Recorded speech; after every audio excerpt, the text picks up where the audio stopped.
Hi, everybody. My name is Nuru Mugambi. Nice to be here to engage with you and just share some information about what I'm doing. Such a pleasure to host this conversation.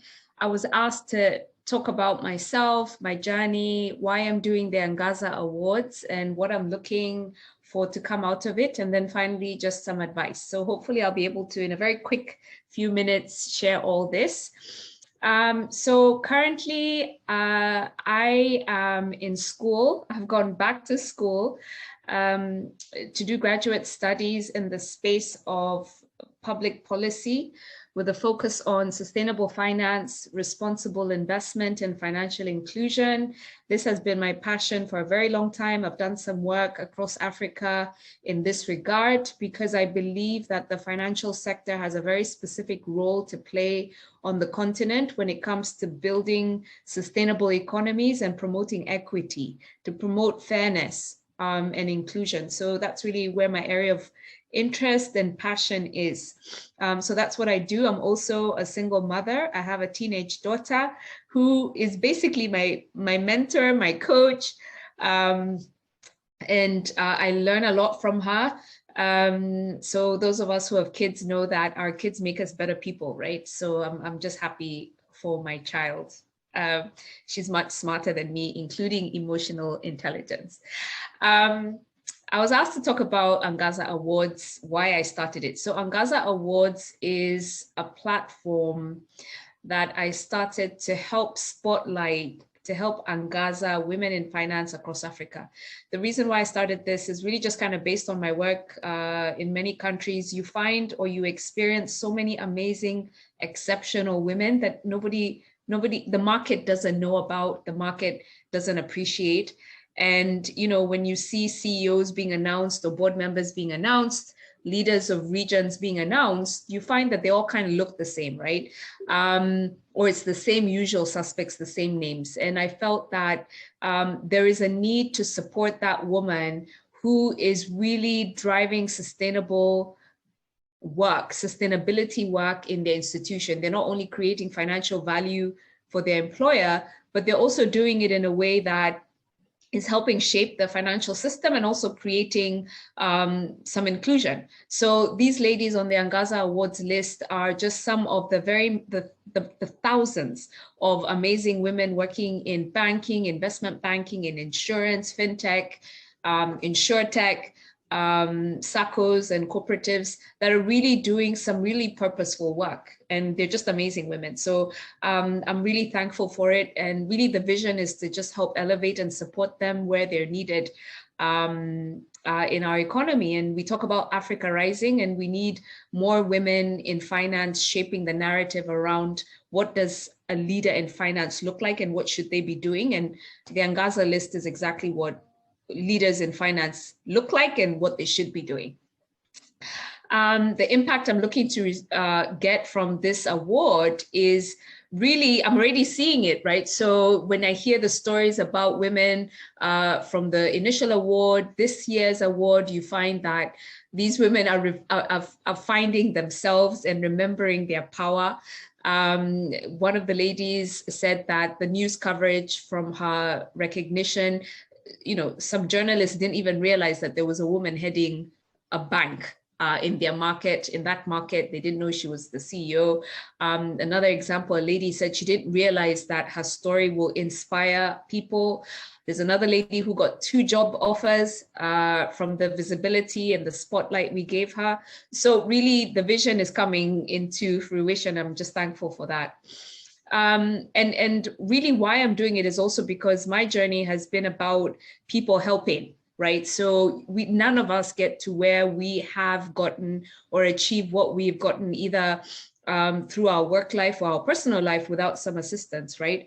So my leadership journey has been a lot about that. And it's been about relationships, and it's been about also separately, it's been about reinvention, right? So I think those are the 2 key things that I would say my leadership journey has been about. So 2 R's, Reinvention and relationships. Relationships, I have always, wherever I've been, I've always found like-minded people who strive for excellence, who are passionate about what they do, not just about making money, and who are leaders and visionary people who see far and see long, and they see that, you know, the Bible talks about to whom much is given, much is expected and required, right? So they see their responsibility in society and the economy. So wherever I go, I've kind of sought out those type of people and stayed in touch with those type of people.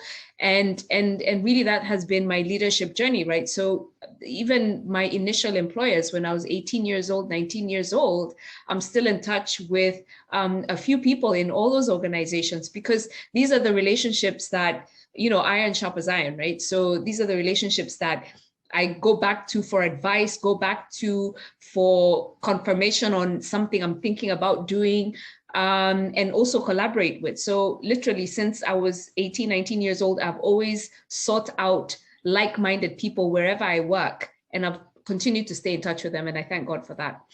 The point about reinvention is this idea that, I mean, we are just such powerful human beings, are so powerful, and what we can achieve is just, it's limitless. It's literally limitless. So we should not decide who we will be forever, right? Our value systems might not change, but the things that we do and how we use our talents and our gifts, I think, really is a process of invention and reinvention. In economic terms, it's called creative destruction, right? So creative destruction is this whole idea of once you build something, you break it up and find another way to do it or do something else.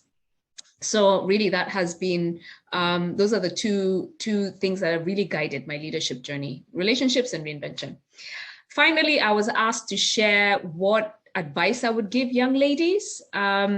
So a few things I would say just based on what I've seen. One is, ladies, you must sit at the front of the room, okay? So I feel like, especially ladies in Africa, we have been conditioned and trained really to be subservient, to be a step behind. And being a step behind shows respect. Well, you can show respect in many other ways, but when you are in a room, I want young ladies to recognize and remember that they have earned the right to be in the space that they're in. Whichever space you're in, I imagine you've earned the right to be there. So why are you sitting at the back? Why are you sitting in the corner and squeezing yourself in the corner in the back? You need to own your space. So there's so many events I've been in where women will come in and sit at the back of the room, especially banking events where it's male dominated. The women will sit at the back. And I would pull them to the front and be like, come and sit in the front. Or women won't put up their hand to voice their opinion. Put up your hand and voice your opinion. Because again, you've earned your right to be there. So I would say, and I'm not talking about being cocky or arrogant or whatever, it's just recognizing your value, right? Even when you're in school. In fact, I was talking to a professor and I asked the professor, does it matter where people sit? And he actually said that professors pay attention to where people sit, and it's a signal for them. When somebody comes and sits right at the back of the room, to a professor, that means that somebody who really doesn't want to engage. They don't want to engage. They're here to learn, but they don't want to engage. And there's a sense of appreciation for the effort somebody makes to sit in the front, put up their hand and engage. And that's also part of relationship building, right? So wherever we go, we're always building relationships. So ladies, sit in the front and put your hand up. That's the first thing I would say for young women. The second thing I would say is, and that's my final thing I would say, is it's not always about the money. Now, I know when I say that, young people roll their eyes and they'll be like, well, you're in your mid 40s and you've worked up, and now that you have money, you can say it's not about money. Listen, everyone always needs money. So it's, I'm even saying this to myself, right? It's not always about the money. Okay, when you're younger, you want to work for experience. The money will come based on the experience you have. So, especially when you're starting out, do not be discriminating about which jobs to take, as long as they are building you up from an experience perspective. Now, I'm not saying that you need to be desperate. I'm not saying that if you don't have any money, you should take jobs that don't pay you. That's not what I'm saying. What I'm saying is when you're calculating the opportunity cost of a job or of an opportunity of any opportunity that comes your way, you always want to see what value it's adding to you that cannot be taken away, right? So sometimes there are those jobs that might come with a title and more money, but no additional experience and value creation for you as a human being and as a person and as a professional. So I would say just kind of weigh this issue of money and experience. There are trade-offs, but to me, when you're starting out, you want the experience, because once you build experience over time, then when you're in your 30s, when you're in your 40s, the money comes. Also, as you build, you get relationships, and those relationships will bring money to you. Trust me. So I want you to think about that. Most of my critical job decisions that have taken me now to the next level, I've always taken a pay cut to do that. I know some people say women always sell themselves short. I know that is the case. We often do sell ourselves short. But at the same time, I purposely took certain pay cuts because I had a vision of what I wanted to do and achieve with that role.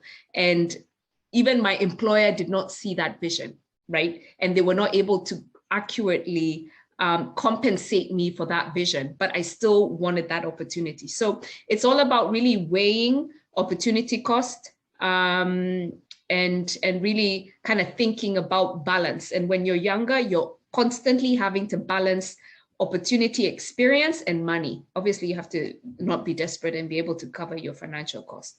So I think that's what I would say, and the advice that I would give you all. I hope this has been helpful, and I really want to wish you best with your career journey. Bye.